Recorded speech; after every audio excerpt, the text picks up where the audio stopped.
Okay, अब हम बात करने वाले हैं एस ए 620 के बारे में। एस ए 620 क्या बात करता है, तो using the work of an auditors expert, मतलब हम क्या किसी ऑडिटर ने एक एक्सपर्ट हायर किया, हम उसके काम को यूज़ करने वाले हैं। ठीक है। सबसे पहले तो ये समझना है कि यहाँ पे बात ऑडिटर एक्सपर्ट की हो रही है, मैनेजमेंट एक्सपर्ट की नहीं हो रही है। अब ऑडिटर एक्सपर्ट मैनेजमेंट एक्सपर्ट में क्या, ऑडिटर एक्सपर्ट मतलब हम खुद से हायर करने जा रहे हैं एक एक्सपर्ट, और मैनेजमेंट एक्सपर्ट क्या मतलब मैनेजमेंट ने एक एक्सपर्ट हायर किया और हम उसका काम यूज़ करें। अगर मैनेजमेंट ने कोई एक्सपर्ट हायर करा तो वो तो क्या मैनेजमेंट ने हमें वो वाला एविडेंस प्रोवाइड करा है, तो उधर तो कौन सा ऐसे लग जाएगा, तो उधर लग जाएगा ऐसे 500। ठीक है, वहाँ पे ये 620 वाला ऐसे नहीं लगेगा। देन अपने बोल रहे हैं ऑडिटर एक्सपर्ट का हम काम यूज़ करेंगे, तो ऑडिटर एक्सपर्ट कौन होता है, तो ऑडिटर एक्सपर्ट होता है कोई भी एक इंडिविजुअल इंसान या ऑर्गेनाइजेशन जिसके पास एक्सपर्टीज़ है किसी एक फील्ड में other than accounting and auditing. Accounting and auditing में तो हमारे पास ये एक्सपर्टीज़ है, मतलब as a CA chartered accountant, तो उन दोनों के अलावा किसी भी दूसरे फील्ड में उनके पास एक्सपर्टीज़ है, और वो क्या करने वाला है, वो उस फील्ड का काम लेके हमें क्या करेगा, हमें ऑडिट में हेल्प करने वाले हैं। ठीक है, किस चीज़ में हेल्प करेंगे, ताकि हम क्या कर पाएँ, sufficient and appropriate audit evidence ले पाएँ। आप चाहो तो इंटरनल एक्सपर्ट भी किस को भी यहाँ पे कंसिडर कर सकते हो ऑडिटर एक्सपर्ट में, और चाहो तो आप क्या कर सकते हो, एक्सटर्नल एक्सपर्ट को भी बात कर सकते हो। ठीक है। अब हम क्या एक्सपर्ट हायर कर रहे हैं, हम एक्सपर्ट से रिपोर्ट लेंगे, हम ऐसा बोल रहे हैं, तो क्या हम उसके ऊपर जिम्मेदारी डाल दें कि भाई ये तो एक्सपर्ट ने बोला है तो अभी तो एक्सपर्ट जिम्मेदार है, हम जिम्मेदार नहीं है, तो ऐसा नहीं है। जो भी ऑडिट के ऊपर ओपिनियन देना है वो तो किसकी जिम्मेदारी है, वो तो ऑडिटर की ही अकेले की जिम्मेदारी है।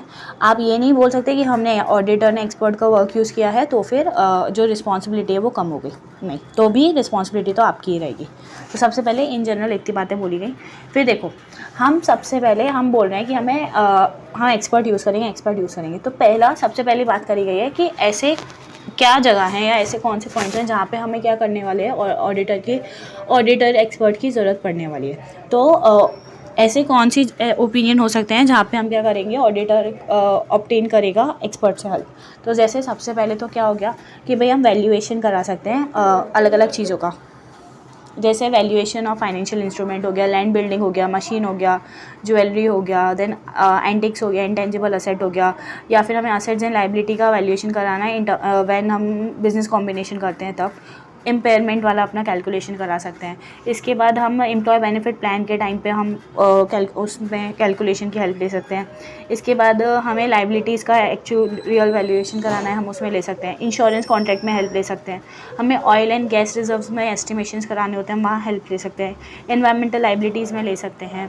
लेट्स से कोई कॉन्ट्रैक्ट या लॉ एंड रेगुलेशन समझना है, उसमें हम उसको इंटरप्रेट कराने के लिए हम हेल्प ले सकते हैं।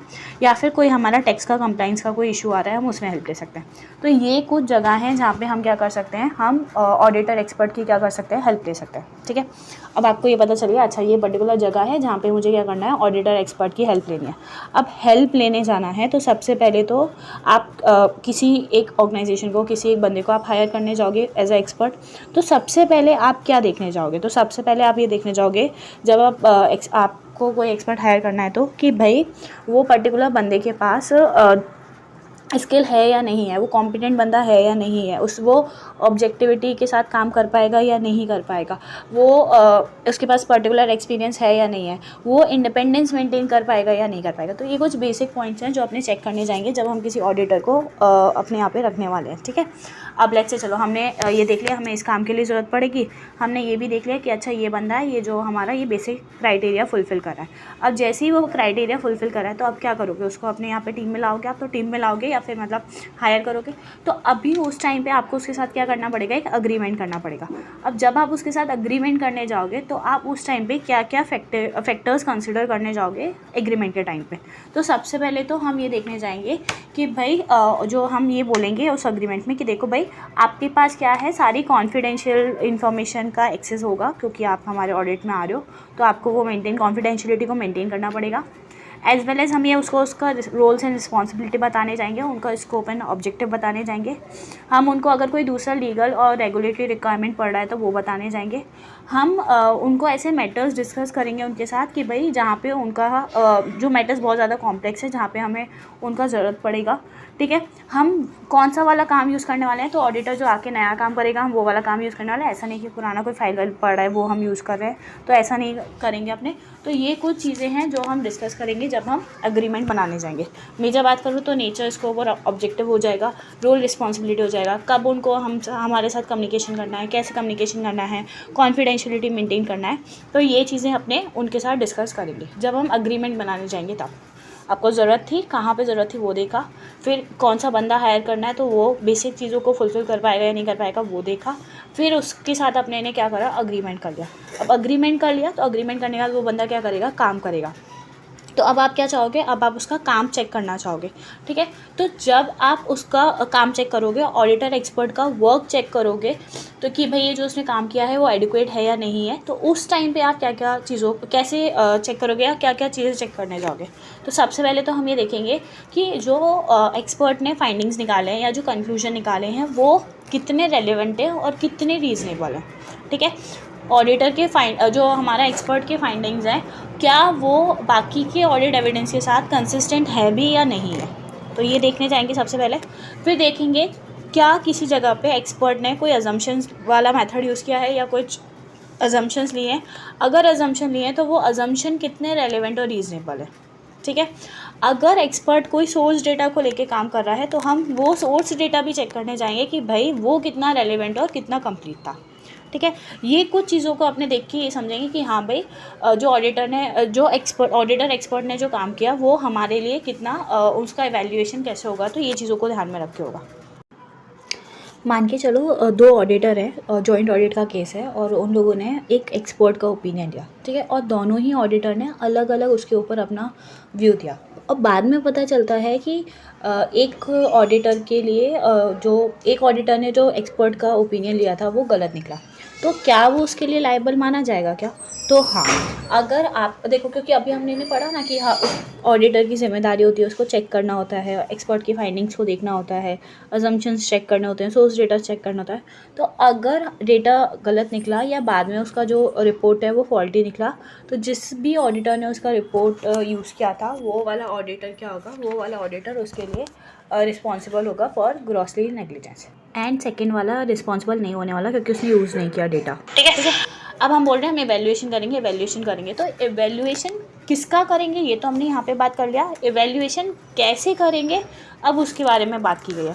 तो कुछ प्रोसीजर हम फॉलो कर सकते हैं एवेल्यूएशन करने के लिए, जैसे हम क्या कर सकते हैं, उनके साथ बैठ के इंक्वायरी कर सकते हैं, डिस्कशन कर सकते हैं, हम उनके वर्किंग पेपर्स और रिपोर्ट्स को देख सकते हैं। यहाँ पे हम हमारे एक्सपर्ट के वर्किंग पेपर देख रहे हैं, ठीक है, मैनेजमेंट वाला बात नहीं हो रही है, तो हम हमारे एक्सपर्ट के वर्किंग पेपर्स तो देख ही सकते हैं, उनके रिपोर्ट्स देख ही सकते हैं। देन इसके बाद हम कुछ अदर प्रोसीजर भी परफॉर्म कर सकते हैं।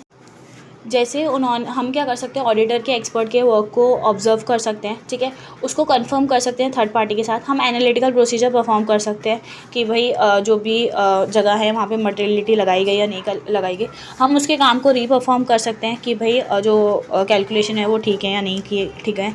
अगर हमें ऑडिटर का जो जो ऑडिटर एक्सपर्ट का जो भी रिपोर्ट आया या जो भी फाइंडिंग आई वो हमें कंसिस्टेंट नहीं लग रहा कि हमारे अदर एविडेंसेस के साथ, तो हम क्या कर सकते हैं, किसी और एक्सपर्ट के साथ डिस्कशन कर सकते हैं। हम उसके एक्सपर्ट के रिपोर्ट को मैनेजमेंट के साथ डिस्कस कर सकते हैं।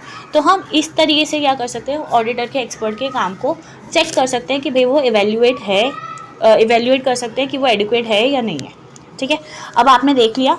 अब मान के चलो अगर आपको ऐसा लगता है कि जो एक्सपर्ट है उसने काम किया वो इवेल्यूएट करने के बाद कि भाई ये जो काम है वो एडिक्वेट नहीं है, तो आप क्या करोगे, आप बोलोगे कि भाई आप एक्सपर्ट से बोलोगे कि आप फर्दर वर्क करो, ये एक्स्ट्रा में ये वाला काम वाम चीज़ों को करो, और अगर आपको अपने साइड से भी कोई फर्दर ऑडिट प्रोसीजर लगाने जाने होंगे तो आप वो लगाओगे, ठीक है।